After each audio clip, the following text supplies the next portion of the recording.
everybody. Welcome to Piercing the Veil. Hi, everyone. Hope you guys have all had a good weekend or a week, I should say, I guess. And tonight we have James Rink to discuss Super Soldier Talks, and he's on YouTube for Super Soldier Talks Live. So let me bring that up real quick. Yeah, make sure you have the live afterwards. So, and we have it pinned at the top of the comments for you, so you guys can go there, and hope you guys go there and support his channel. And James is a real interesting guy. I mean, we just love him. We watch his shows all the time, and he was gracious enough to come on tonight and talk about his experiences, and it's going to be fun. It fits right along with when we had Tony on, and we really like this subject, and along with other subjects, but we really like Super Soldier Talks and stuff like that. So it's going to be great. So let's bring them on. Let's get her going. Hi, James. Welcome, James. Yep, you're on mute. Okay, that's better. Hi, everyone. Yeah. How's everybody doing today? Good. Oh, we're doing great. Yeah, welcome to our show. On tonight. Really good. So, yeah, as I was watching that intro, it brought to mind my interview with Jimmy Payne, in which he stated that he was on the moon when the Apollo astronauts landed, and they had their wedge-shaped crafts on a crater. He was there with his this gray he called a Sweetie. So they were there to show themselves, and when the astronauts landed, but the atmosphere there is breathable. There are parasite-like creatures in the lunar surface that got into his suit, but he had to get chemotherapy to ultimately get those parasites off him. So the atmosphere there is, it's a very dangerous environment. You should stay in a containment suit to begin with. But anyway, so yeah, my name is James Rink, and I've been doing my Super Soldier Talks since 2010. I have a story that goes back before that, which inspired me to do it. So yeah, I am a super soldier. I was utilized in these projects, and we can just describe a little bit more about what those projects are in just a bit. But if you want to learn more about what I do, I recommend you go to now Rumble, because YouTube is just turning into. I say anything because this is going on YouTube. Actually, it looks like it is, so I won't say anything. But go to Rumble, please, and subscribe to Super Soldier Talk on Rumble. And the full archive is there, because I had to self-purge 2 years worth of content, some great interviews with like Johann Fritz. And so unfortunately I lost but anyway, it is what it is. So there you all have it. Yep, you gotta be careful with some stuff. It's too bad you can't tell your story, the way you want, but yet other people can say almost anything they want out there and never ever have a problem. Right. Exactly. Or like, for instance, they would ban you entirely, but somebody else could upload their content and make money on their ad revenue. And whereas for me, I'm not allowed to have ad revenue. So everything is self-financed. I sell meditation cubes. So if you want to support the work I do, get yourself a meditation cube to help you relax. You could also go get my book. It's at neologicaltech.com. So that's my little sales pitch there, but we're going to go a little bit more into, I have all the content, the Nathan content in here, and also the different planetary corporations. I go into history of the secret space program, and I have some of my own experiences in the different altars that I was utilized in, in Montauk, or we have Solar Warden, Nachtwaffen, and many others. So, all right. Now, where's your book and stuff available at? Go to neologicaltech.com. I'm self-published, so that's the only place right now you're going to get it. Unless you go to lulu.com, it is listed there, but this is the more updated version. So okay. It's like 400 pages now. All right. Awesome. Where should we take this conversation? Anywhere. Wherever you want to start. Yeah, you got plenty to say. And you can start with Montauk, or you can start, with how young you were when all this started. Okay. Great. Recently, I visited Montauk, New York. There's a place called Camp Hero there at the end, at the very tip of Montauk and on Long Island. So I put together a team of people. We had about 22 people show up on this little excursion, and we were exploring the return of the USS Eldridge. So every August 12th, every 20 years, the Eldridge rematerializes out of the vacuum or the void. It's like a hyperspace type realm where it's outside of space and time. So yeah, I don't know if you can hear that. My neighbor downstairs is playing the piano, but No, you're fine. We didn't hear anything. Now, Okay. before you get going, I was going to tell you if you have any pictures you'd like to share, we can screen share. Absolutely, yeah. Let's see here. I know I got those Montauk pictures somewhere. Let's see. I think I have them saved in this file. So let me go pull that up, guys. Just relax. We got they're all somewhere over here. Let me maybe they put them here. Okay, here they're over here. I got it. Let's see here. Share my screen. Actually, let me do this so you guys can see it better. Pull this up. Okay. All right. I'm getting there. Just stay patient. Just no hurry. Yeah, I'm almost there.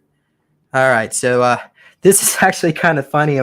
My guy Sean Bond. Let's see if I have a picture of Sean. Okay, Sean is over there on the left.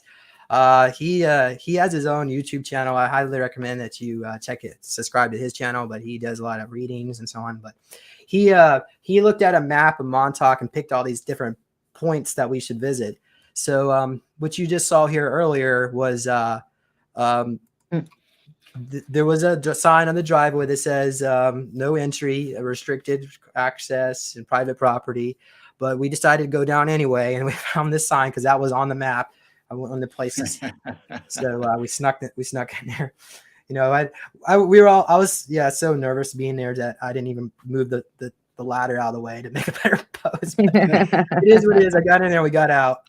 But let's see here. So this is Alondra Markman. He's been on my show twice, and he's been in my house. We served together at Montauk. In his interview, he described how he was sent back to the time to the Merovingian kings. And they were utilizing the Montauk boys for SEX, amongst other things. So they needed special magical children back then to help manifest, materialize. We could do that. So this, we already seen that one. Oh yeah. So this was a restaurant right there near on one of these harbors.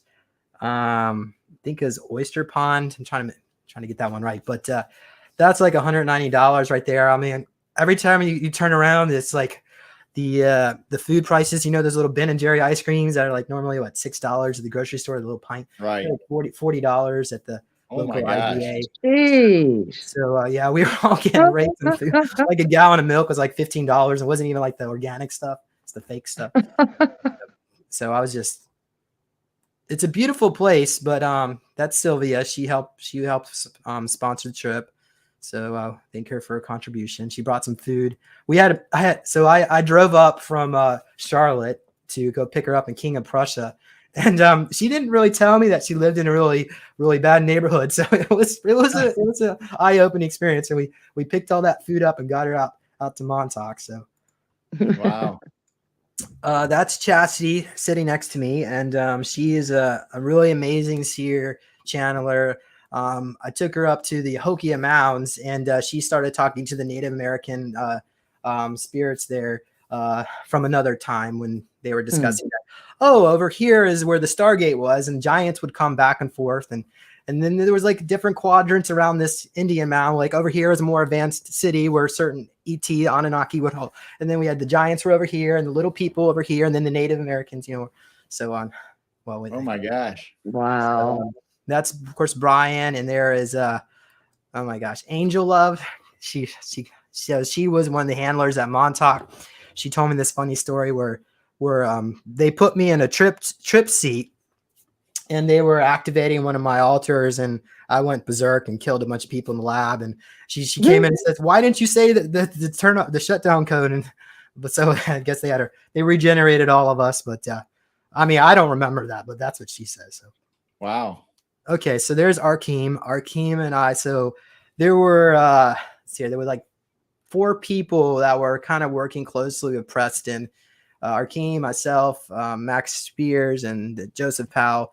And we were all kind of like vying for his attention. And so usually I was the one that sort of got most of the attention. But Arkeem had this issue where he had this rage. And so they would have to calm him down to keep him from, because a portal would open up and we could potentially all be sucked into the portal if he got upset. So I watch Arkeem and Brian's show, and I've heard him talk about that, about his rage. And oh yeah, there you have it. Okay, so let's see here. So this is on the north side of Montauk Point there, where looking towards where the USS Eldridge would have been. So on that particular day of August 12th, there was some foggy weather in the morning, and it is my belief that the portal opened up at that point. But the actual boat would have been about 15 miles offshore, looking northeast.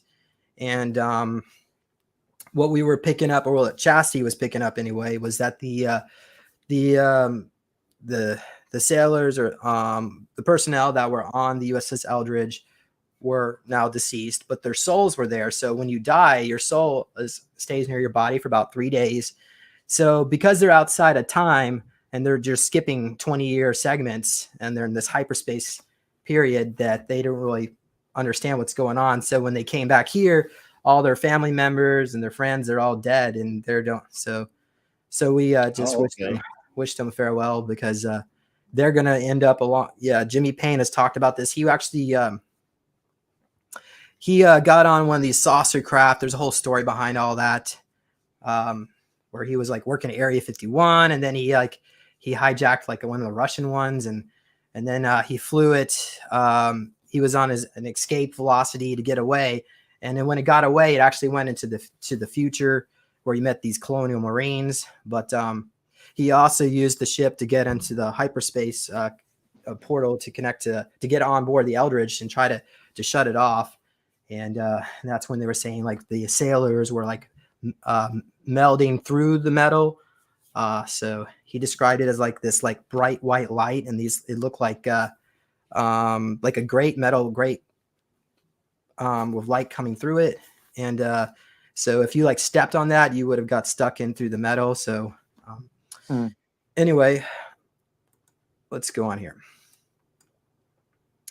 Okay, yeah, there's trying to remember the name of that pond right there to the right of me, but it was such a magical day. Let's see if I have a better picture. Okay, there I am. Yeah. Okay, so over here, this is on the north side of the island. So there were these little fishes that came right up to us, and they would just nibble on you and just give you like a little massage, and it was really beautiful. It was like, and this is like far away from any of the roads. You have to walk 1.5 miles to get over here any direction. There's no roads, unless you get on a Jeep and go on the beach. But yeah, it was so magical that day. There we see. All right, so that's our Airbnb. Let's go on here. I've already seen that one. I think some of these pictures repeat. I guess that's okay. Here we go, guys. So here's one of the bunkers. So Camp Hero was built out during World War II. They also had like one of these Sage radar towers, which were connected to other Sage radar towers. I think Jimmy Payne said there was like 13 of them or something like that, or 11 of them. Wow. But they would communicate to each other through the Sage radar tower. So it was through radar, not satellite. But so ultimately, every one of these facilities had a Montauk type base. Something about the frequencies, the microwave frequencies, allowed for mind control purposes. So we're going to go into that. So let's just go on here, because this is where the Sage radar tower. So let me just go over here. So here we go. All right, guys. So you're not supposed to enter because that Sage radar tower is falling apart. Okay, but as a child of Montauk, I felt compelled to take the risk, and I have a whole funny story about this, guys. So let's see here. All right, so what you saw earlier. Okay, let's go back. I may or may not have got through in, but And Jessica may or may not have also. whatever. But yeah, so I was doing a segment with Alondra, okay, right near this tower, and I got to get that video footage. So I was doing this video of Alondra, and he was talking about, the actual trip chair, or the Montauk chair, was inside that building there, deep on below it. But the park rangers came up and heard us, and I tell you what. Oh, I ran so I mean, that may have been me that was running so fast. But anyway, so guys, yeah, so we'll have all that out soon, and we'll see. Let's move on here. All right. As you can see, so the facility is all kind of falling apart. A little history of the Montauk Project. So we have these Project Paperclip Nazis that were brought back to the United States after World War II.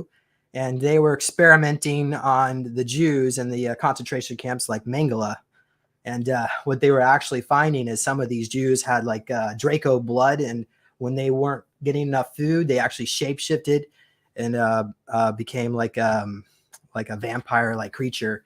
So they were bringing back this research and on mind control back to, initially they went to Brookhaven Labs. So in the 1950s, the research accelerated to the point where politicians discovered how dangerous and how advanced mind control became. So that would have been back in the early 60s, late 50s when they realized what was going on.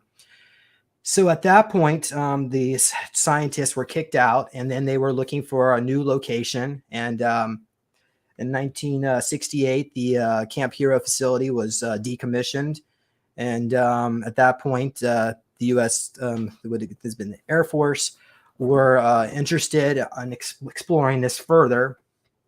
And so in 1971, the Montauk Project began, which is where you get the moniker, the Montauk Boys, where they would torture them. And there was connection with the orgasmic energy and orgone energy to rate elevated states of consciousness on a consciousness chair, which was recovered from a crashed UFO, or not really unidentified right now, but flying saucer craft. So there would be a mirror in front of you, and you would sit in this chair, and you could project the child they prefer children because they have more psychic abilities than adults. So one child would be asked to visualize a target and to maintain that visualization for as long as the portal remained open. Then other people would go through these portals and come back. So they actually found that a lot of these other realms exist, realms with fairies and elves, and it's not just time travel. They did go back in time, as we mentioned earlier, but they could go into the future. And I think at one point I think Jimmy described this. They went back 2,000 years or 10,000 years into the future, and then there was nobody left. It's like everybody was gone. So it's almost like humanity. I think we go through like an ascension process, and so if you're using this type of technology, you're tied down to this dimension, this dimensional frequency. And all right, let's go on here. So this was the day, August 12th, when the portal opened up. Okay, so this was the Montauk Lighthouse. It's at the very far tip right there near Camp Hero State Park. So the lighthouse, they wanted $20 just to go inside. So, this is the state of New York. So I kind of feel sorry for, you have the best politicians money could buy, because that doesn't seem very fair, but whatever. right. We did not go inside that thing. But Ooh. let's see here. Yeah, that's some of our guests came as far from the Czech Republic. We had about 4 or 5 people from there. So and they that's Andrea. She has their own show over there in the Czech Republic. Apparently, the people over there are interested in this topic. But Wow. Little Fox. Okay, so yeah, I went to Pendar Winery. I wanted to explore and see if there really was a Pendar is a reptilian penis. So guys, but supposedly like the head of the like Illuminati would have been like a Pendar is another title they had.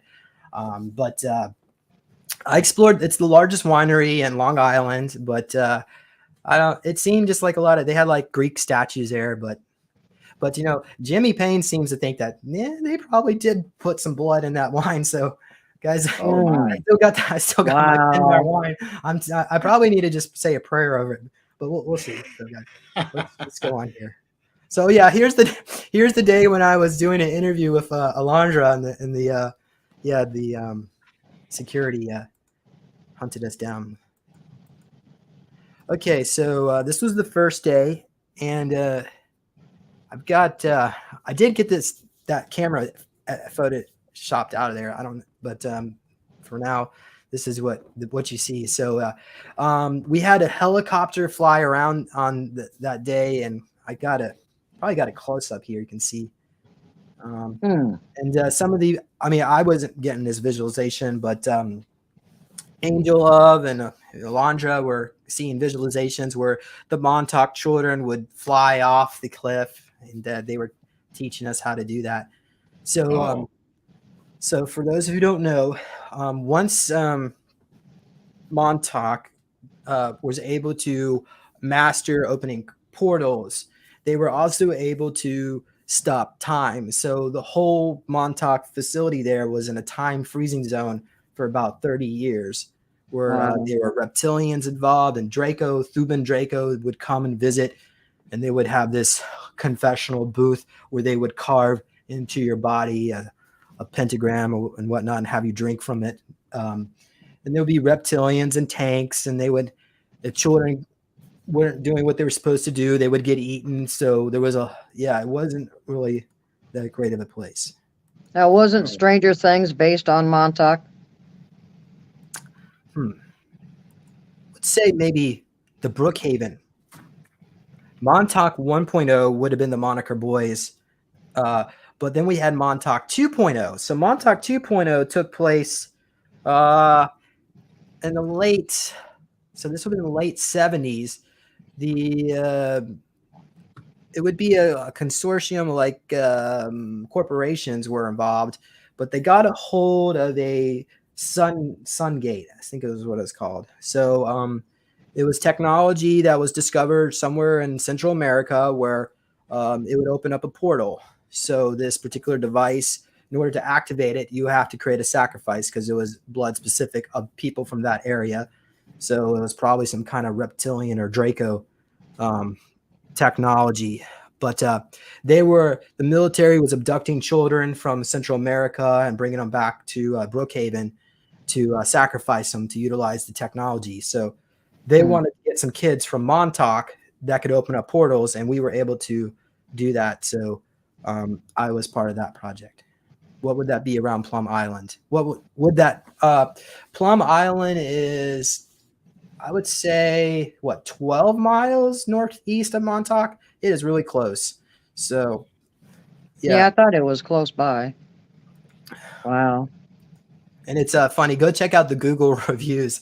So, yeah. All right. So, let's see here. So, on the day of the August 12th, we had some people. We got someone rented a boat, and we're going around the island there. And they were basically seeing like lines in the water and also in the sky, strange patterns. So, but we didn't actually see the actual USS Eldridge. Oh, so it never didn't appeared. materialize, No ghostly fog or anything showed up this time. Well, yeah, we did see the fog. Okay. Garrel. So So this is we did a little session here in front of the Montauk Tower. I'm going to show you this. Hopefully I haven't. So there was the barracks that are over here. I got all that footage. So that's the barracks over there on the top part. Let's see if I got a better picture. Okay, so that building back there is where they would hang the children that were bad and use them for meat. They had meat hook. Wow. It looked like a Donatello's hook. So Wow. I was put on that at one point. Here's my presentation. I got it. I'm gonna get that posted. So there's Brian. Thank you, Brian. Let's get this over here. Okay.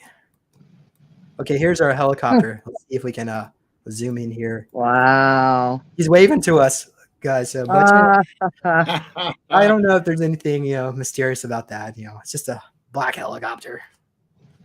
Anyway, oh here we go. Let's see if we can. This might be a little bit. All right.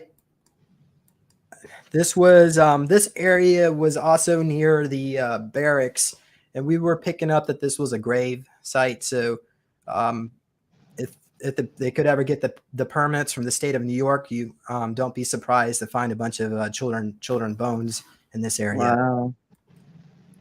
Here's our pool. See, we had so we had 2 Airbnbs because the hotels in this area of August were at least during the weeknights were $800 a night. So it's $500 a night during the weekday, but we were there because we had to be there for the 12th. So we got these Airbnbs to try to save money, and it wasn't really much of saving money, but we managed to get this one with this pool, and the whole group would just show up.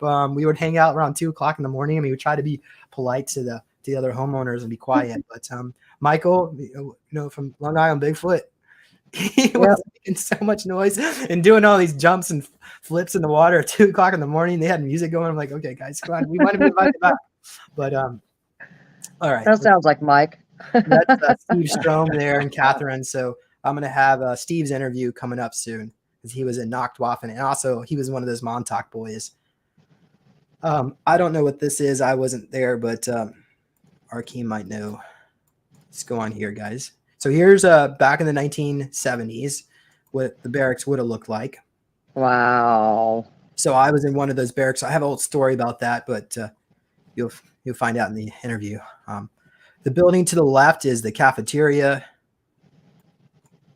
So I guess we can I think that might be it for Montauk. Oh yeah, so this is Council Rock. It's the Rock. Yeah, it's a Native American meeting site. There is a hotel right there. Oh my gosh, guys, does anybody know the name of the hotel next to Council Rock? It's a really famous facility, but yeah, they have like gardens around here, and we visualize Arkeem and I, some of the others that came. We want to see a rose garden built to for every child that died at Montauk. So that's about somewhere between 100,000 to 300,000 roses planted. Oh my gosh. So wow. Yeah, but guys, hold on. A lot of children were lost. They would go down the portal, and the person that was in charge, the child that was in charge of concentrating on the portal, could lose their concentration, and the portal would close. So the child could either be in hyperspace and stuck in that, or they could already been in these other realms. Okay. Yeah. Wow. So they may not have all died, but for our intention purposes, they should be honored, recognized. Okay. Brian had a birthday. All right, we're back at the beginning, so let's get out of that. Hope you enjoyed that presentation. I wasn't. That was awesome. Yeah. Thank you. All right. What do you want to know now? Where should we go? Where do you feel that was it Junior or Bubba that they feel like was around there? Is it Bubba? I just know of a Junior. Or is it Junior? Yeah, the monster that was around there. Do you feel like you guys manifested it, or do you feel like it came from Plum Island? My understanding is all the rage and anger that was channeled in Montauk from all the children and all the abuse was projected into the conscious chair and manifested as what Okay. you call maybe an egregor or yeah. So this particular being was tearing the whole the laboratory apart, and ultimately they did pull the plug and turn the power off, but it still continued to materialize because the portal was taking place outside of time. So ultimately, they had to totally destroy all the I guess with the vacuum tubes at that time to get the portal to close. So at that point, that particular program was shut down, and then the Montauk 2.0 was already continued going on here. And then there was other Montauk projects, as I mentioned earlier, from other Sage radar towers that still exist. So we only know about this one, but there's all these others too. So those people's stories and voices need to be heard. But unfortunately, all this, they would have memory wipe technology. They had re-aging technology. So a child could be sent through time, and they spent 20 years. And then they already got married, and maybe their target is, for example, according to John Whitberg, one of his targets was to go back to medieval Italy and to assassinate a scientist who would have created like that levitation crafts and would have created a whole other breakaway. So they would send somebody back time, they would befriend him, and then they would they would change his equations, or so they may not necessarily kill him, but they could just make it so the mathematics don't work, or he's financially devastated, and it just kind of falls into the the phantoms of history. So and then they would do a mission for 20 years, and they come back, and then they get re-aged, and then they're sent off on another mission. It could so I mean, theoretically they could be put on, spend 20 years, come back for a few hours, and send away again. Wow. Wow. Now, why do you think you were chosen? Well, in my particular case, what it looks like, see here, I was a super soldier, utilizing these programs, but when did it first begin? For me, I was created, my records show that I was created in a lab where multiple clone bodies were created at once, and my consciousness was inserted. So as part of Project Surrogate, what they would do is through multiple lifetimes, a body would be made for me, and I would be inserted into a certain timeline. So they would need certain people that had special abilities. Like my records show that I was Perseus in Atlantis. So I was known as a demigod back then, but I would have had other timelines that they would be interested in, like for instance the Daniel Pacer timeline, where you know about the story about the Pacers, Jane, Carol. Mm-mm. Oh, hi, Cryptis. Oh, Jessica, you're on. Hey, Jess. Jessica, we're making progress. We're gonna be going to the beach. I'm gonna make an announcement on that just a bit. Well, I might as well, since I already did. So I'm putting on an event. But if I name drop the name, I'm worried you're all gonna go there, and we're gonna get the prices fixed. But we'll come back later and put in the comment section, the website, to come to the beach, and we're gonna have a conference, and SSP specifically prefer mostly because we have but it'll be a great event. We're gonna get a water slide on the beach, and we're gonna have fun every day. We're gonna wrap it up around 3:30 every day, so you have time for fun. So it's gonna be great. All right, okay. So at Montauk, one of the things they would do is one thing they did is they would put these toys in front of me, and so there was other kids, and there was like this little rope game where you kind of like would have a ball attached to it and try to grab the ball. And so they asked us kids to pick a toy. So each one of these toys were connected to us as children from another past life. So for me, I picked the one that was, and they were really impressed because that was the toy that I had when I was Daniel Pacer.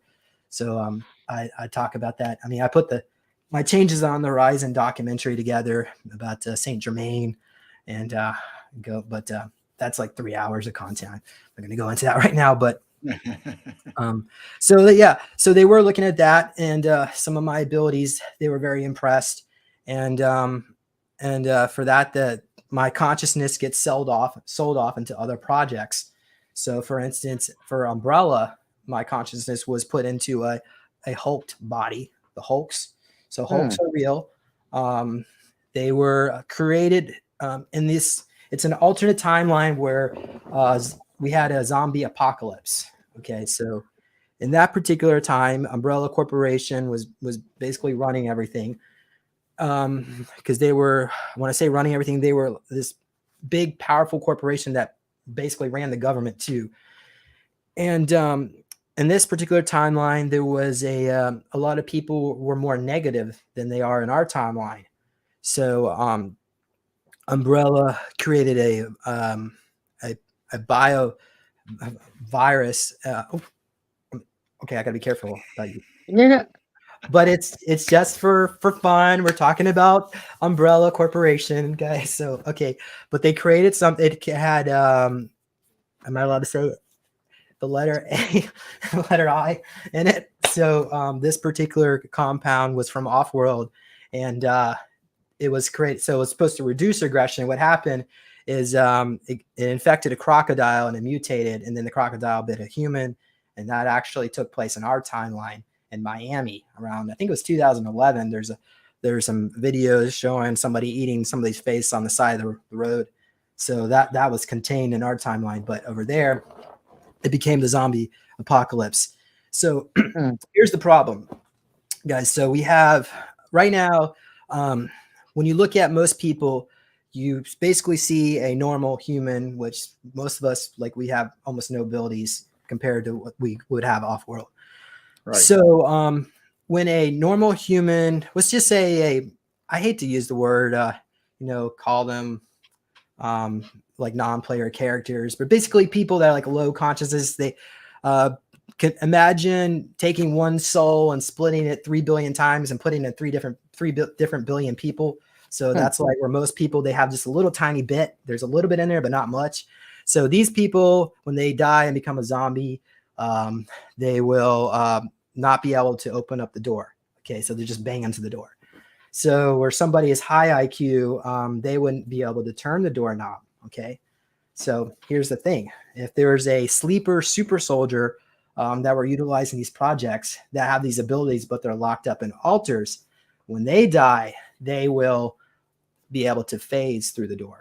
So it's pretty darn scary when you're in a room and there's a glass mirror window right there and zombies are banging on it. And then a super soldier zombie comes through and walking through the glass window. It's scary as, yeah. Wow. But so they needed to make Hulks to take care of those particular super soldier zombies. So that's why, they had these special abilities, and they were immune to Ouroboros was the name of the zombie virus. Okay, so what else you guys want to know? What was the average I don't know age? where you want to go. Well, What did you say, Jane? I'm sorry. What was the average age of the youngest children that were at Montauk?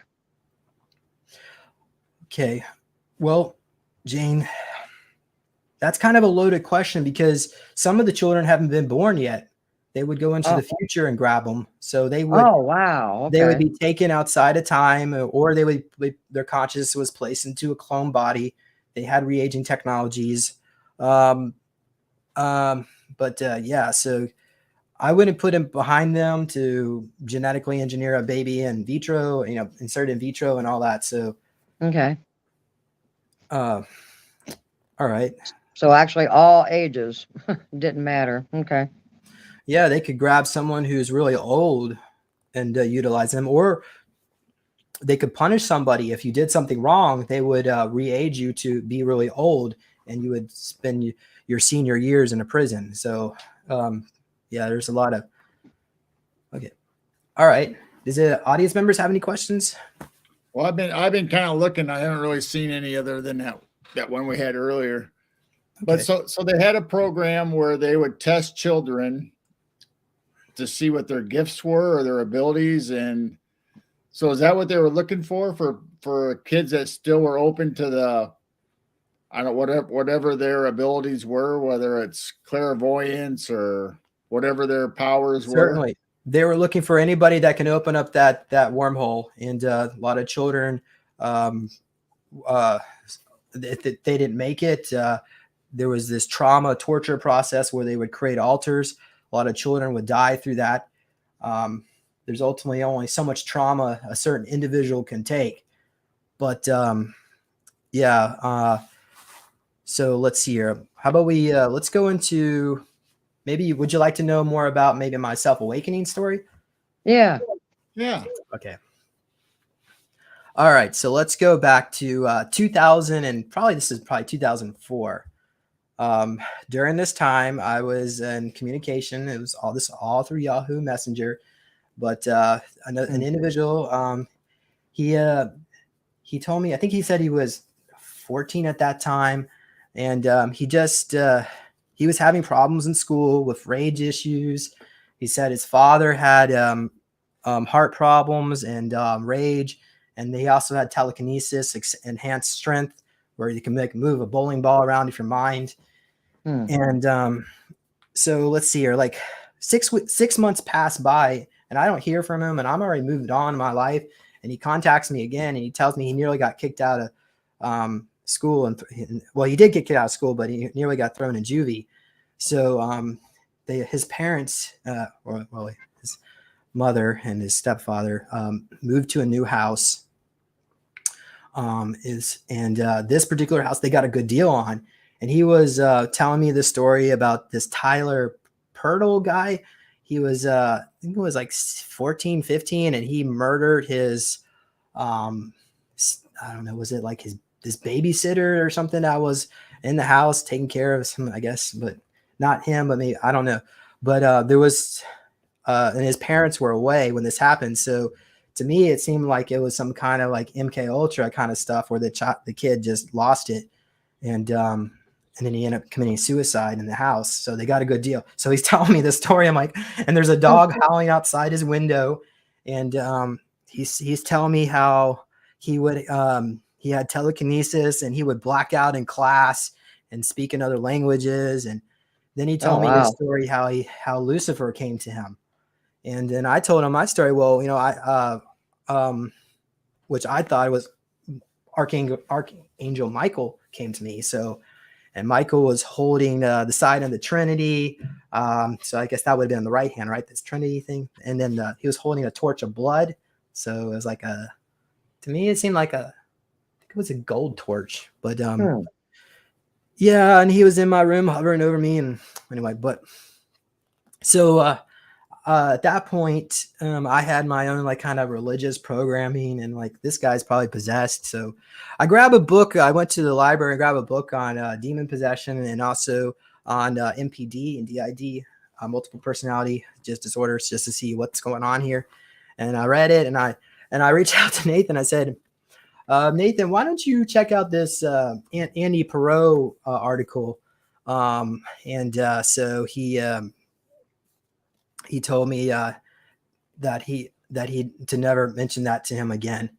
And what's kind of funny is that during the time I knew him, he would tell me these other friends would come on, and they were hanging out, and they just wanted to say hi to me. And these other names that he would give me were his altars.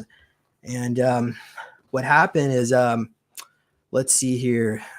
I told him to use his abilities to defend himself. So let's see here. This was maybe November 2004. About 2 weeks later, so he contacts me again. He tells me he's in a white room, and all of his memories are being deleted, including memories of him knowing me. So I said, well, just do what you can to defend yourself. And then say maybe near the end of December, he contacts me, and he tells me that well, you have to go read the book. I'm going to go on too many details here, but right. But there was somebody following me around the mall, taking my photo. The guy was matching his speed, and I was trying to hide and get away. So I pick up that my psychic friend was telling me that the guy was probably working for Dark Fleet, or one of these from the colonies, the German breakaway. But But yeah, Nate told me that he activated my DNA and that I could do everything that he could do. All right.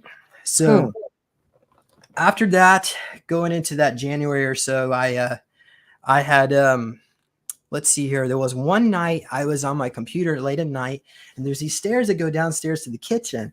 So it's like 2:00 in the morning, and I'm hearing this voice in my head saying, we need your help. We want you to help us. And I'm like, whatever, whatever, go away.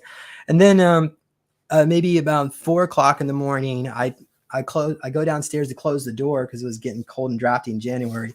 And I see this, was it green color? Yeah, green color orb moving around because I heard papers falling off the table in the kitchen. I'm like, I don't want to even know. I just slammed the door and I went to sleep on this sleeping bag that I was in because my mom, there's a whole story about it. They never wanted to run it. They had a big house, but they never wanted to be comfortable. I think it was just all part of my programming. So I was sleeping. Anyway, when I woke up in the morning, I had 3 claw marks on my shoulder going down. Oh, wow. So let's see here. I don't know, maybe a week later, I had a scoop mark underneath my fingernail where there was this black rod embedded under my fingernail. And that was really painful. They also took a chunk of flesh from my ear. And these were all my understanding was to make clones of me. But so let's play the timeline forward here. So I'm getting these injection marks, needle marks, laser scars. So I think this might have been a month later. He contacts me again and he tells me the story about how he was that he's Lucifer and that I was one of the Supremes, one of the most powerful beings in the universe. And that it was so basically like my soul conscious, like a super archangel. And there's like 7 of them. They take turns being God. So he said during my time as God on planet Earth, we were fighting, and then each time we would kill each other, and then we would be reborn. So I don't, I'm just thinking that maybe this is one of his altars or whatever. I'm just playing along with it. And I say, okay, well, how about we just not do that this time? Let's try to make the world a better place. And he didn't disagree with that. So, but he told me he killed, let's see here, 2,800 worlds. He destroyed 2,800 worlds, and the Gray's monetary system, whatever that might have looked like, as well as some of their computers and some of their facilities. So, let's see here. What happens after that? A month later. While all this was going on, when you're just James Rink back on Earth, did you ever use those abilities? Did you know you had those abilities as a kid, or did it just come to light afterwards? I don't remember it, but my dad said I could levitate as a child. Let's see here. I just feel like a lot of it's like locked up in altars. I have memories of doing magic in a castle, and I've put a whole story about that. I'm kind of embarrassed to even talk. I don't want to tell you too much about it. Almost like a jester? No. Okay, so I'm at this wood table, and they ask us to stick our hands into the table and pull out a toy. So I pulled out a toy truck, at least the first time. And then, so it's like a Gotham-looking castle. It's like one of those, basically like a whole Harry Potter kind of scenario where I'm in a castle and it's a magic school. And I think this was maybe some pocket reality, an astral or another memory from another lifetime. But so certainly Matt Montauk was always looking for people that had magical beings. All right. Okay, so let's see. Wow. What were we talking about? So the last time, so then he messaged me again, and this time he tells me that he's holding a power cord, which is plugged into the wall, and it's telecommunicating to me through the electrical system into the internet to communicate with me. And he says he's in this underground facility, and that he's behind a force field, and that he's bleeding, and that soon his matter will be wiped out of existence. This will be the last I would hear from him. And I said, "Is that it?" And they said, "That's it." So let's move forward here on the timeline. I'm getting needle marks on a daily basis, laser scars, and by the way, I still get them to this day. Oh wow! I just got one this morning, guys. Let's see if you can see it. There's a 2-prong needle mark. So, Yeah, I see it. Oh, wow. So I think it's like the negative mantis that are doing this to me, because my mom was attached to that. Let's see if I get this fixed again. Okay. Let's see here. I was getting like this paralysis, so like where I couldn't move, and I think that was my alters that were coming out. So I called the poison control and said somebody's putting something in my food, and they put me in the psych ward for 3 weeks, ran my bill up $25,000, and they diagnosed me psychosomatic. So basically, they needed a code to get money from the insurance company. So, but I was still getting needle marks, and I realized that the medical system was not. They're basically the part of the government, so they don't want you to get healed. They want you to keep it all suppressed. Yep. So, so after I got out, I was still getting these marks, and the paralysis went away, but there was no network. This was back in 2005. There wasn't a network to help people like us. If you look up the story that what happened to Andy Perot, I mean, he's in jail right now for murdering his girlfriend, but I mean, he was always very unstable. At least that's what Preston tells me. But so yeah, a lot of us that were part of these projects ended up in really bad places. Could be alcoholism, drug use. It could be even worse. You just take yourself out. But so I wanted to find other people like myself to create this network like Super Soldier Talk, where people like us can learn from each other, learn what we've gone through, and to maybe try to help heal each other as well. So that's my whole motivation behind that. And so I started the Super Soldier Talk in 2010 and been doing it ever since. Where is the connections or the list of names coming? How are you, or who's remembering who was there at the project with them and been on missions together? I mean, how does that all come about? Right. Sometimes, yeah, I get downloads, and then I do a regression to get more details. Like here's an example. I had a dream that I was in a Jeep, like a Hummer vehicle that were at blacked out windows. And then I was taken to Mars. And so under the regression aspect, I went back, and then I see myself, I'm at what looks like the Vatican, and they give me this, it looks like they carve a sigil into my hands, and then a portal opens up, and us kids were being escorted on this Humvee, and then I'm taken to this, looks like some kind of cavern facility where us kids are just moving rocks around every day. And they didn't even need us to do that. They had technology to create matter out of thin air, matter generators or whatever. I've got a drawing of a food replicator I could show you if you want. But so yeah, I'm in this cavern, and a lot of the other children are just losing hope, and they just want to die. And if they die, the reptilians will eat them. So Oh, wow. so I got to that point where I didn't care anymore. I wasn't afraid of them. And then one time I screamed and I yelled, and this glass window broke. And they saw that I was a special child. So this guy, his name is Heinz Humberg.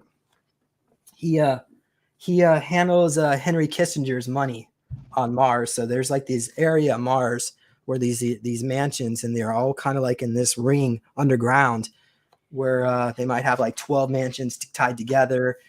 And this area seems to be like some kind of heart chakra of Mars, where like it's more high vibrational, and they would conduct these rituals, sacrifices on this ley line portal, well, not portal, but ley line area to affect the whole grid of Mars.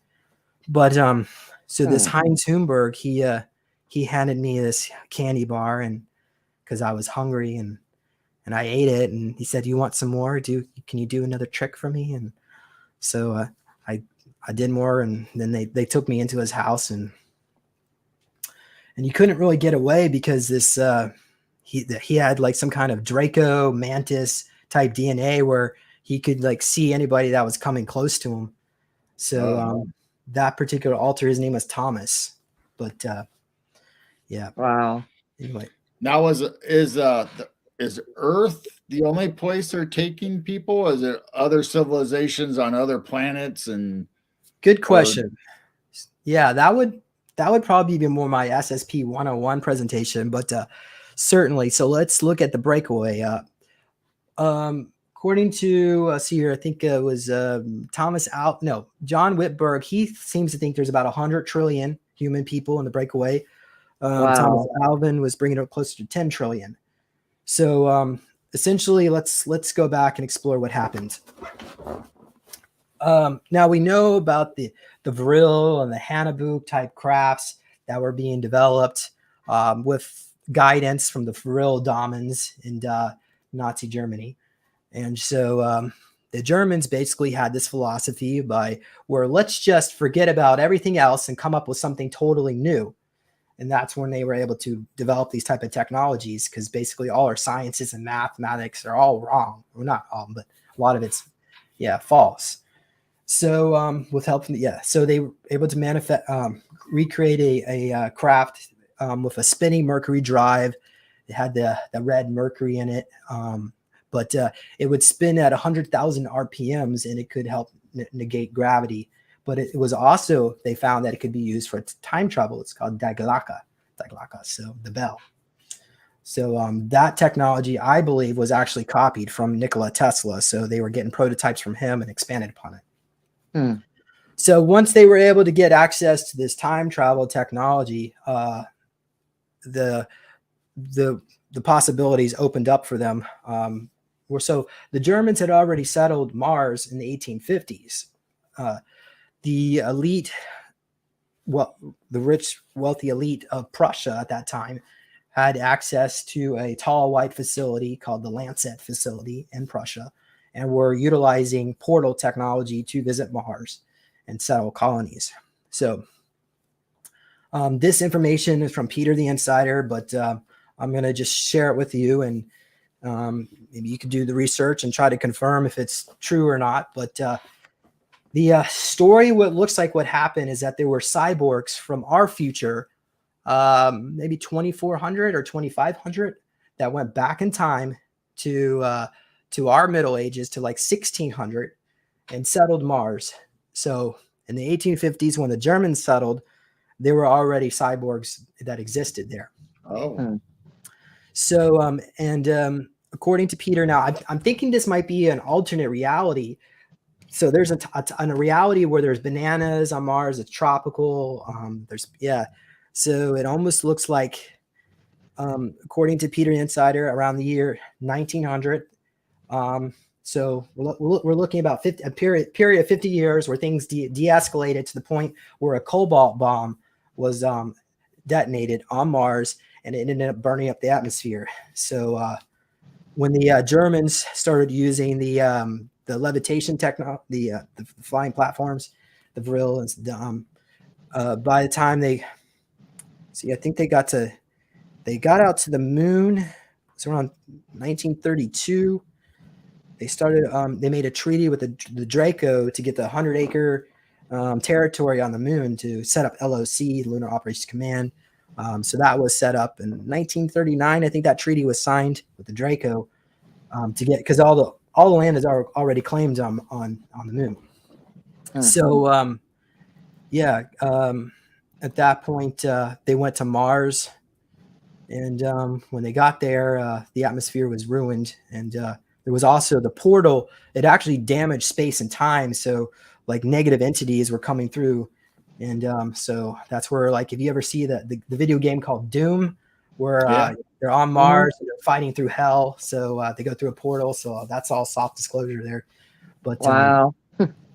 So that was one of my altars, was utilized in some of that back in the 1940s on Mars, in my Derek Reinholder altar, where I was high up in the Mars Colony Corporation. So like the German breakaway would create these different planetary corporations to settle different planets in off world. And the idea was to support them for a period of time until they become financially independent. And on Mars, basically, when there are certain research that's done on planet Earth that's so dangerous that they can't stay here, like Project Wall Rider, for example, or even Umbrella.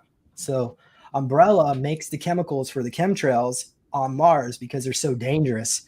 But Oh, wow.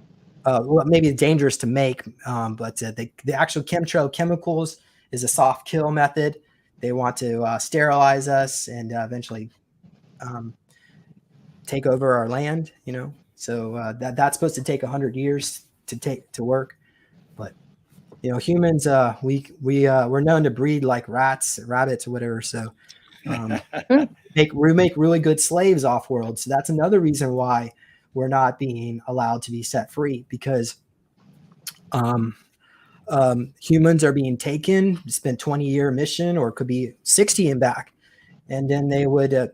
For instance, they could take a child maybe at the age of 6, abduct them right out of their home, and take them to the moon, where they'll be debriefed and told perhaps that planet Earth was just destroyed in a cobalt bomb, and you were one of the last lucky survivors, and we're going to put you on this program on Mars, where they're sent to the Martian Academy on Ares Prima. So the Mars Academy. This is actually Super Tech DSF.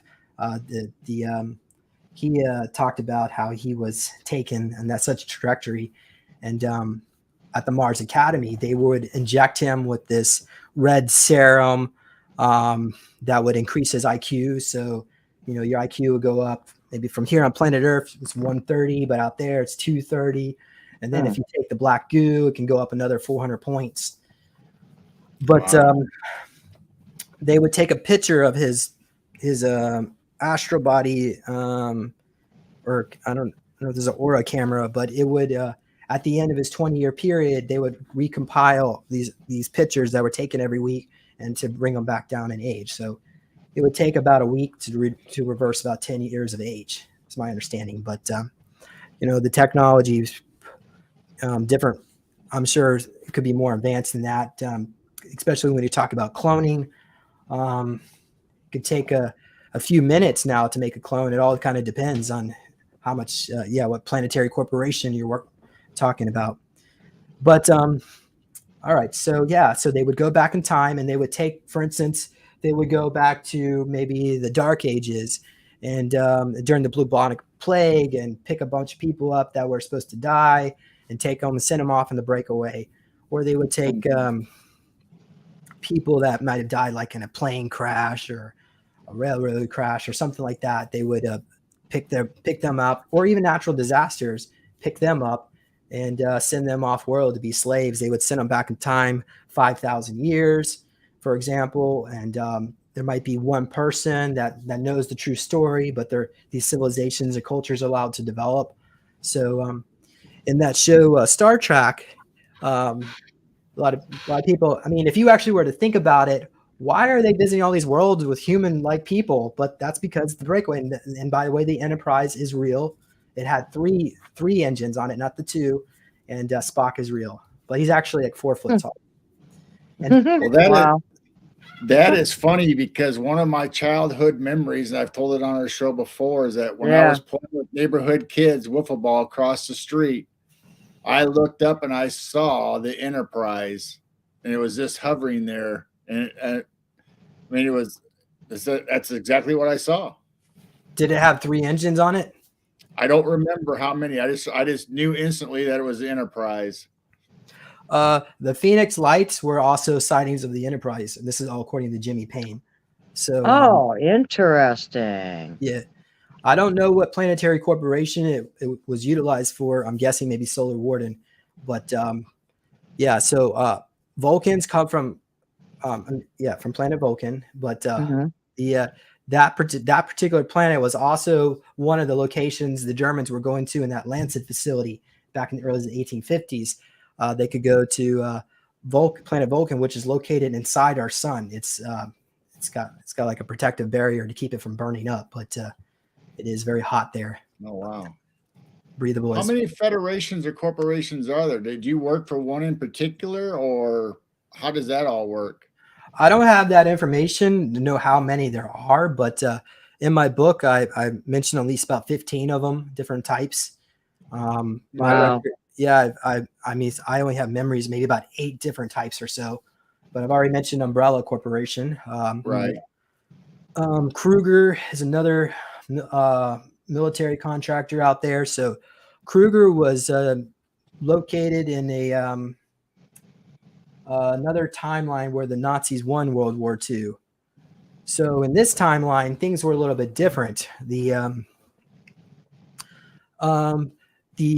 it was the Nordics. The Nordics were they were doing these orgies with high level Nazi SS, and they were some of these drop dead gorgeous, and they had these racist philosophies, and they were encouraging the high command, Nazi high command, to adopt the final solution. But again, Mengele was doing these research in the concentration camps where some of these Jews that were starved were shape-shifting into these vampire-like creatures, chimeras. So there was concern about they were kind of looking at Jews as subhuman because of that, but they weren't all like that, unfortunately. But they got caught up in all that in our timeline. But in this other timeline, they embraced the Jews and they put their money in their banks, and they won the war. So Kruger was founded by Gabriel Kruger. To look it up, I think his records show he was around like in the 1850s, and he used time travel to go into the future to that period of the 1920s or 1930s and set up Kruger Mercenary Corps. So it's a military contractor, and Kruger has some of the most advanced tech. I served in Kruger, and from my particular aspect over there, they would create a clone body, and you would serve. And after every mission, they would have it wipe your memory. So for my particular aspect, I reached out through my friend Kimberly. She does some channeling, and there's a whole video on it. You can look it up. I asked, well, do you have a girlfriend? And they're like, well, they put us back in stasis after a mission. It's like, well, how much money do they pay you? And they say, well, you don't get paid. So basically, it's just a form. In my opinion, it's a form of slavery. And Yep. And I will. Oh my gosh, I'm gonna get in so much trouble if I say. I know. You know what? I'm not gonna say anything else about this. Okay. When they pick people, we talked about this earlier about the kids and stuff and abilities. How about twins? Because were twins highly sought after in this program? Like Joseph Mengele and the twinning aspect, where they would torture one twin and determine if the other twin would actually feel it. And of course, they did. So they would have the forget me not or the daisy thing where I love you and I love you not, and then they would torture you if you got the love you not. So they did the pain pleasure reversals where they would try to get you to that pain would feel like pleasure because they wanted to train to create like an assassin, so on. But well, I knew Mengele experimented on, but I meant like when you were brought into the program through the grade school or whatever the programs they did. I was just wondering if twins were highly sought off during that time. Did you ever meet any twins in the program or know of any? Well, we would have clones of each other, of myself. So, I mean, these other different aspects do affect us on a subconscious level, even if the memories are gone. But yeah, so like, and also if the re-aging process, there's like different levels of quality version of it. So depending on what they wanted for you, when you return, there's something called the aftercare program. So aftercare is where they have a handler that watches you throughout the rest of your life to make sure you don't get your memories back and you don't do what I'm doing. So yeah, so but it doesn't matter because it's important that you know, because if humanity is being utilized as slaves and they use me, they could come after you. So I'm doing this to help you. That's my understanding. That's a good question, Susie.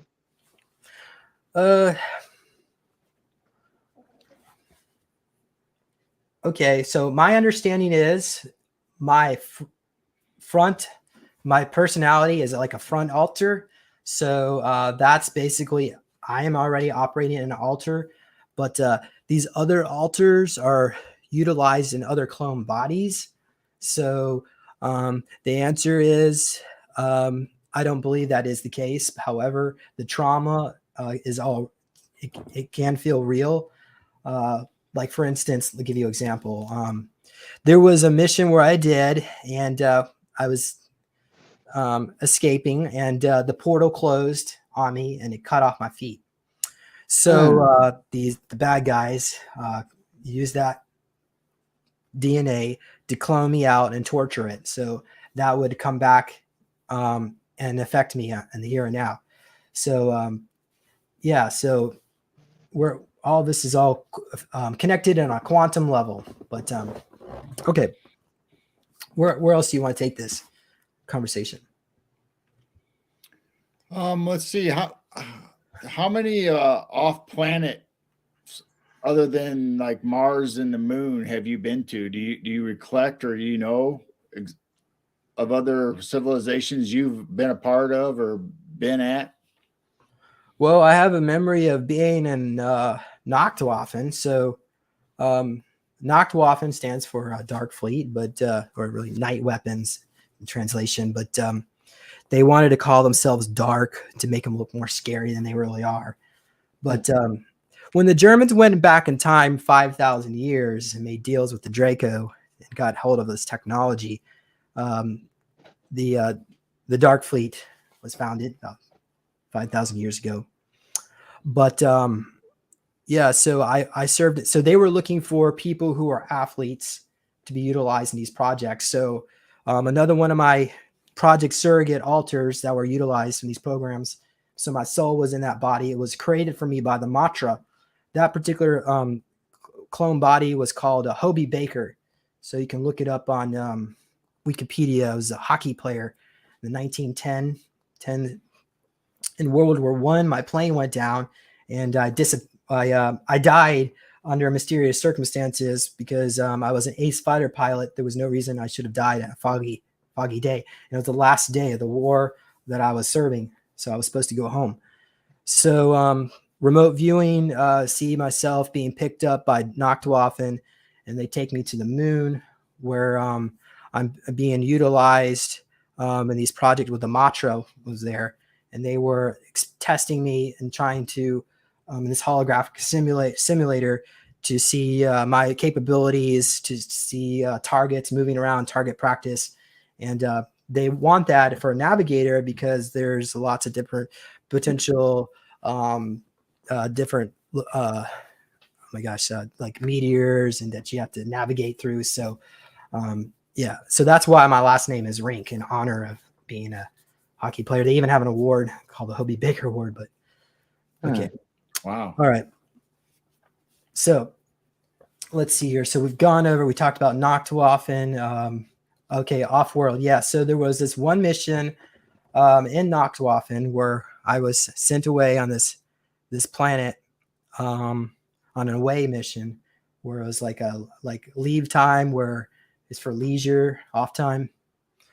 So I was already like skipping on the salads and the fruit on my food. So if you don't eat your food, they will put you in a medical sick bay, and they will needle you and prod you and torture you to test you. So they were always making sure you ate, because when you are hungry, your psychic abilities increase. So I was trying to get my memories back, and I was seeing my life here on planet Earth. And but I was keeping it like kind of secret. So when I got down to this planet, I was in this kind of European looking village area, but there was this crystal shop that was ran by some like feline creature. And I was looking at these crystals, and these people didn't really want us there because, you know, we had like a bad reputation as being in Nachtwaffen. So it's, imagine like during the Soviet Union, there would be a American embassy somewhere in Moscow, right? And you're only allowed to go a few miles around this embassy. So that's what it was, because Nachtwaffen had this embassy on this planet. It was controlled by the Galactic Federation, and there was actually a whole controversy where knocked off and was caught spying on the Galactic Federation at this planet, and they got kicked off right when this was I was in that crystal shop. So, but that feline being was trying to show me my memories here on planet Earth, and then when I got back up to the ship, they wanted to know what was going on with me, and then they found out that I was getting my memories back. So they put me back in they gave me the hammer treatment. It's this device that has this crystal on it. I have a little drawing I can show you, and there's a electroshock involved, and it can delete certain memories, or it can even increase memories. There's like I have this thing called the Deems device. Chris O'Connor builds them, but the Deems device, it's like a Baghdad battery, and it creates like a scalar field. So the hammer operates in the same principle, where like a whole new portal opens up. But anyway, I'm probably not doing a very good job explaining it, but what I can say is, they found out, and so they deleted my memories, and then increased my alcohol rations. So I had like a little beer stein thing. Anyway. Interesting. Wow. Do you have any memories of being down in Antarctica? Yes. So that's the hold on, I'm gonna get this right. Black Shield. So the Black Shield memories. Trying to think how this even began. Well, anyway, so there's like this door, a big round metal door. I mean, it's probably like 20, 30 feet wide. And you see, it's not a swastika, it's the eagle, the German eagle. So you go through that door, and then you're entering this facility. It looks very steampunk inside. So you probably read the book or watched the movie, if not, or understand that there's something called 20,000 Leagues Under the Sea, the whole Jules Verne story. So that was based off of what I think is another breakaway connected to Tartaria, where we had advanced technology, but the Tartarians left our realm again. So the 1850s, the Germans had their breakaway, right? But the Tartarian reset was in 1814. So I think that this Black Shield was created as part of one of these breakaways. So they typically would outsource work with Umbrella and also Mobius Corporation and Monarch. So they would so I'm like in this chimera body that they created for me. It has shark DNA, dolphin DNA, spider DNA, and also some human DNA. And I had this like kind of like this latex suit that had these diamonds all over it, and it would absorb energy, so I wouldn't have to eat food.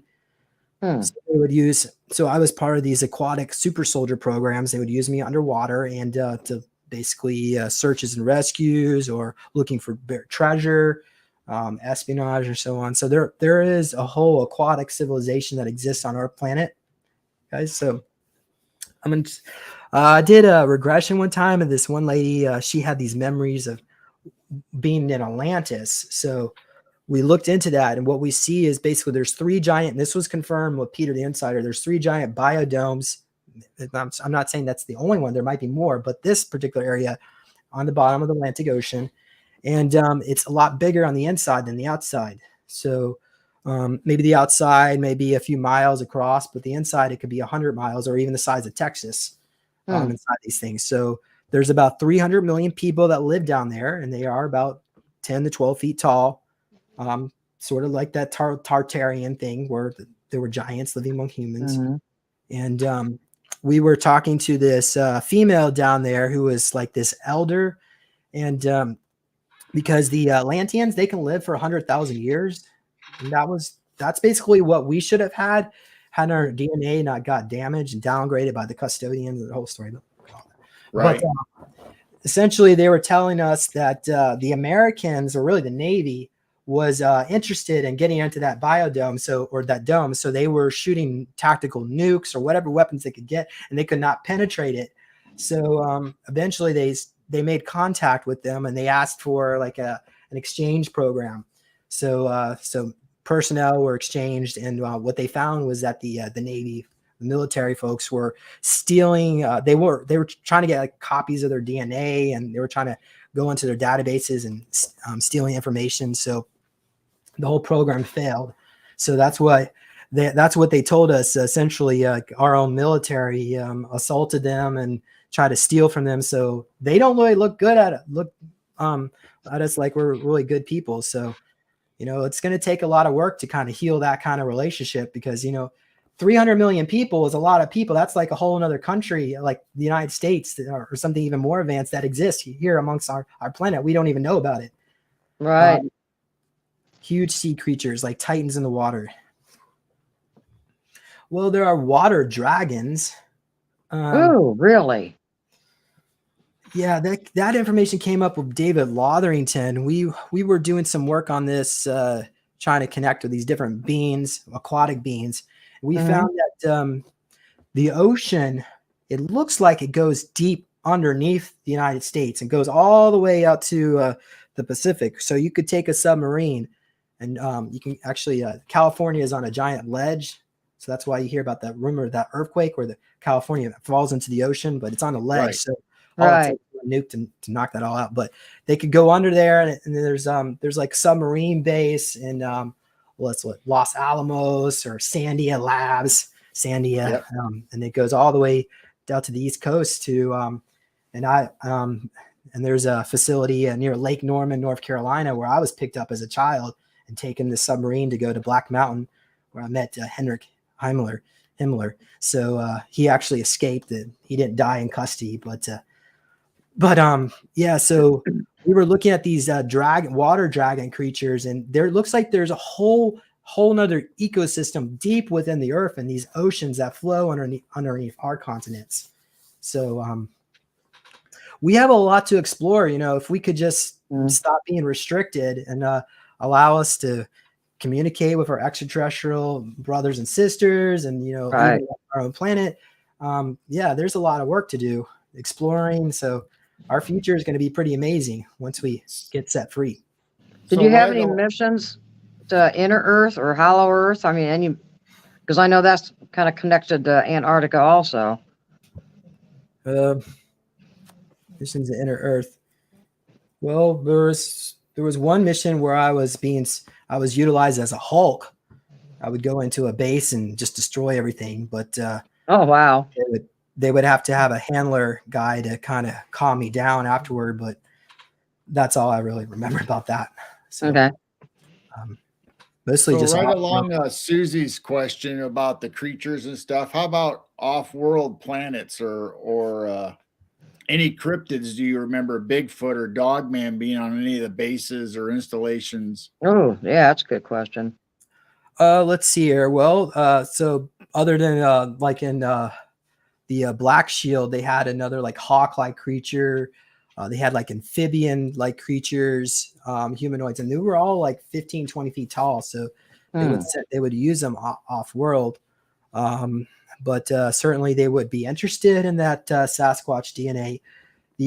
My understanding of the Sasquatch, it's a mix of that original Titan humanoid that came from Tartaria, the 12-foot tall humanoid with like an ape-like creature. So they can live for like 800 years, and they're all can phase in and out our dimension. But were any of the I'm gonna say aliens for no better term, were they any of them look like the Egyptian gods you'd see, like the bird-headed people or the dog-headed people? Or oh yeah, all that stuff's real, guys. So we have like Randy oh my gosh, Kramer. Yeah, so he said that he encountered there's a facility on the Jupiter Command facility. So it's this giant space station where other species would come together to trade. So you would have, say, there are creatures out there like Godzilla that are absolutely massive, and so you could trade with beings like that, with beings that could be the size of ants. So you would have like this giant room where there would be a table there where they can kind of interact. But he said that he saw this like Cocker Spaniel type humanoid, and he just wanted to go up and pet it. But he was told not to create an intergalactic incident by touching. You're not supposed to touch any of these other beings because it can be very offensive. Like the tall whites could kill you if you touch them because their bones are hollow like birds, so they're very fragile. Oh, okay. Oh, wow. And we humans have a really bad reputation out there too. Like Alex Collier says, the Andromedan children run away on the spaceship when he first showed up because they thought we were all kind of like monsters. Because I mean, we don't take care of our poor and our weak and our sick, and we treat and we shouldn't have poverty, we shouldn't have homelessness, and us as a civilization, we need to really get our act together. But on the other hand, we've also been suppressed to the point where the whole goal is to use this as a resource. So they understand, but we've got a lot of work to do. Wow. Nice. Well, we've been at it almost an hour and a half. I don't know if you'd like to end it now, and maybe we can have you back on some other day and go over some other aspects if you'd like. Sure. Absolutely. Yeah. Well, any other final? We've covered a lot of ground tonight already, and yeah, I'm sure it's exhausting bringing that stuff up through your memory and stuff, and trying to bring us a good picture of what you went through and what you've experienced. Yeah, I understand. Right. Well, if you want to learn more, again, go to my website, Neological Tech. Go pick yourself up a meditation cube to help you relax and get yourself a copy of my book, Lone Wolf. You'll go through all the Nathan stuff. And I have a conversation with Tian. So that came up in 2011. So Tian is this, it happened through my friend Adam.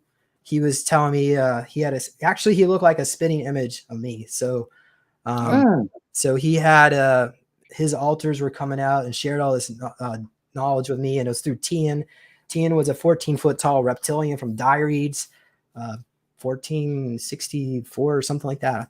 Somewhere it's my notes, but Tian said that he helped build us super soldiers, and the basically the military or the government, whatever, with private military contractors are too stupid. Humans are too stupid to make a super soldier, so the reptilians usually have the best technology. And he told me that basically there was a mission I did where I was left to die.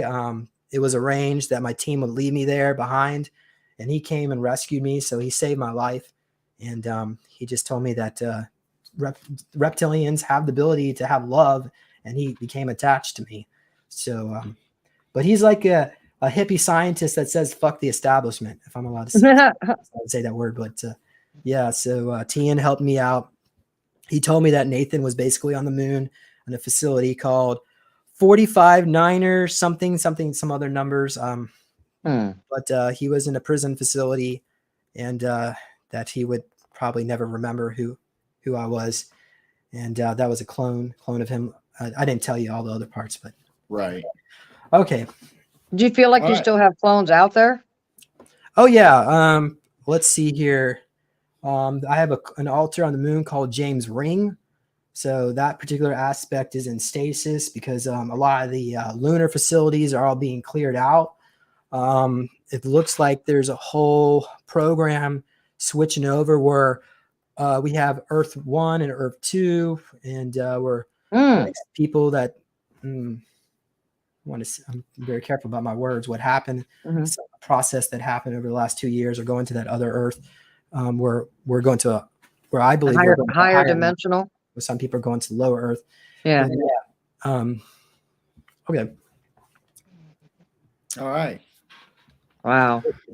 Well, James, don't go anywhere. We're just going to say goodbye to the chat, and we'll end the program. And so thank you, everybody, for showing up tonight. I'm sorry I didn't get to pop all your names up or say hi to all of you, but I've been seeing you in chat, and we love you guys. You guys have been coming in every show, and we love you to death. And James has been an awesome guest, and hopefully we can get him back on again, and we'll go over maybe some other missions or aspects that we hadn't talked about tonight. And make sure you go and subscribe to his channel, please. He's got some great shows. Thank you so much. We pinned his YouTube channel in comments up at the top, and it's Super Soldier Talks Live, and make sure you go over there because James has other soldiers on, and they bring up all kinds of subjects, just like we were talking about tonight, and experiences and reconnections of people that were in the program. And it's just a wealth of information if you're interested in the subject. So make sure you go to James's YouTube channel, Super Soldier Talks Live. Thank you all. All right. Yep, we appreciate you being here, and yeah, thank you so much. Everybody in chat, we love you, and we'll see you next time. And keep your vibrations up and do something kind for somebody, and keep looking up. Bye, everyone. Love you. Love you. Love you.